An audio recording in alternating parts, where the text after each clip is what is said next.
दौरा म्हणजे उद्धव साहेबांचा रुटीनच दौरा आहे. ठीक आहे, आता खासदार फुटले म्हणून त्याला काही वेगळं महत्त्व प्राप्त झालेलं आहे. पण मी जसं पूर्वी बोललेलो आहे की असे अनेक प्रसंग शिवसेनेला आलेले आहेत आजपर्यंत. शिवसेना कितीदा तरी अशी फोडण्याचा प्रयत्न केलेला आहे, पण शिवसेना संपवणं कोणाच्याही बस की बात नाहीये. जे गेले ते कशासाठी गेलेले आहेत, या सगळ्या गोष्टी आजपर्यंत आता हे सगळ्या शिळा झालेल्या आहेत. हे माणसं कशासाठी गेले ते म्हणतात विकासासाठी. मग कोणाचा स्वतःचा विकास का जनतेचा विकास? अनेक प्रश्न या निमित्ताने निर्माण झालेले आहेत, पण खऱ्या अर्थाने हे आपल्या स्वार्थासाठी गेले आहेत हे सिद्ध झालेलं आहे. पण ते असं म्हणतात की आमदार राहुल पाटील यांनी 2019 मध्ये त्यांना पाडण्याचा प्रयत्न केला. तुमच्या त्रासाला कंटाळून ते शिवसेनेत गेले. आता ते म्हणले की 2014ला राहुल पाटलाला मी निवडून आणलं. अहो 2014ला तुम्ही वर गेले, तुम्हाला पडण्याची भीती होती. मी तर 35 जणांमध्ये इंटरव्ह्यू दिल्यानंतर उद्धव साहेबांनी मला सगळ्याच्या मेरिटवर मला सिलेक्ट केलं आणि मी पक्षाच्या जोरावर निवडून आलो. 2019ला सुरेश नागरे हा भूत कुणी उभा केला? हा ट्रॅक्टर घेऊन जिंतूरून कुणी आणला परभणीमध्ये? राहुल पाटीलला पाडण्यासाठी सुरेश नागरेला कुणी उभा केलं?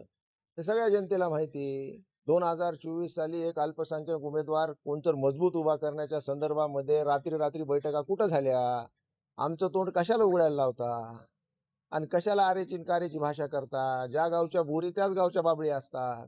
तुम्हाला जे साध्य करायचं तुम्ही साध्य केलंय.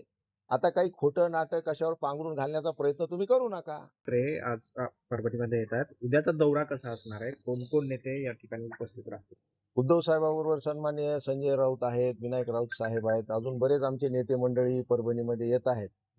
आणि परभणीमध्ये जंगी त्यांचं स्वागत आता आम्ही परभणीचा जो प्रवेशद्वार आहे विदर्भाचा किंवा हिंगोली जिल्ह्यातून परभणीला एंट्री करत असताना त्यांचं भव्य असं स्वागत केलं जाईल.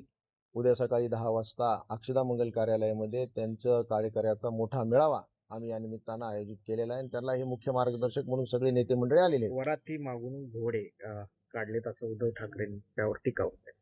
नाही, वराती मागून घोडे ही टीका मी सुद्धा ऐकलेली आहे, पण याच्यामध्ये कसल्याही प्रकारचं तथ्य नाही. शेवटी नेता आहे, आमचे पक्षप्रमुख आहेत, संपूर्ण महाराष्ट्र आहे, त्यांना संपूर्ण मुंबई आहे. सगळ्या ठिकाणी ते आपल्या सोयीप्रमाणे किंवा आपल्या सगळ्या कुठं निवडणुका आहेत, कुठं काही गोष्टी आहेत त्याप्रमाणे ते फिरत राहतात. आणि खासदार त्यांच्याच बळावर निवडून आलेले आहेत ना. उद्धव साहेबांनीच त्यांना उमेदवारी दिली, उद्धव साहेबांनीच त्यांच्या सभा घेतल्या आणि त्यामुळेच ते लोक निवडून आलेले आहेत. 14 आमदार फुटणार आहेत या चर्चा सुरू आहे. त्याच्यानंतर डॅमेज कंट्रोलसाठी उद्धव ठाकरे फिरतायत का?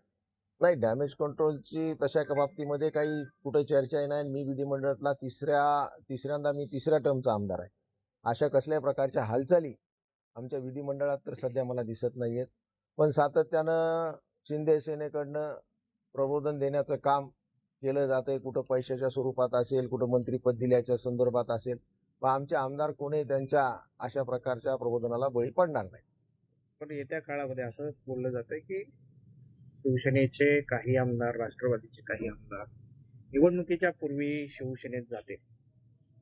नाही, आता कसं आहे माहिती का, तुम्हाला सांगतो, मनुष्याचं एक गुण आहे. जिथं जास्त लोक जमा होतील आणि त्यांना खायला नाही मिळालं ना, तर ते मनुष्यालाच खाऊन टाकतो. आता ही या पार्टीमध्ये एवढी गर्दी झालेली आहे की स्वतःलाच खाऊन टाकतील ही. म्हणून आम्हाला एक चांगली स्पेस निर्माण झालेली आहे. आणि यांचा जो प्रयत्न आहे की महाराष्ट्रामध्ये किंवा देशामध्ये विरोधकच ठेवायचं नाही, म्हणजे जनतेला निवड करण्यासाठी उमेदवारच ठेवायचं नाही, हे जे प्रयत्न आहेत हे प्रयत्न 100% फेल झाल्याशिवाय राहणार. शिंदे गटाचे मंत्री म्हणतात की उद्धव ठाकरेंच्या आमदारांची ही शेवटची बैठक आहे. काय मला नाही कळालं. मंडळ चालू असताना सन्माननीय आमचे नेते मंडळी असतील, महाविकास आघाडीचे नेते मंडळी असतील, हे सातत्यानं अशा बैठका बोलवत असतात.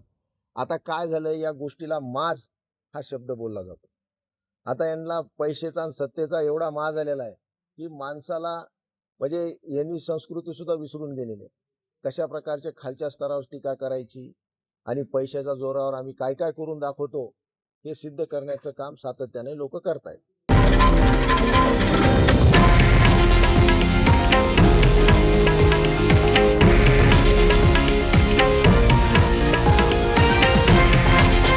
हे आहे देशातील नंबर 1 न्यूज नेटवर्क आणि आपण पाहत आहात TV9 मराठी, एकमेव.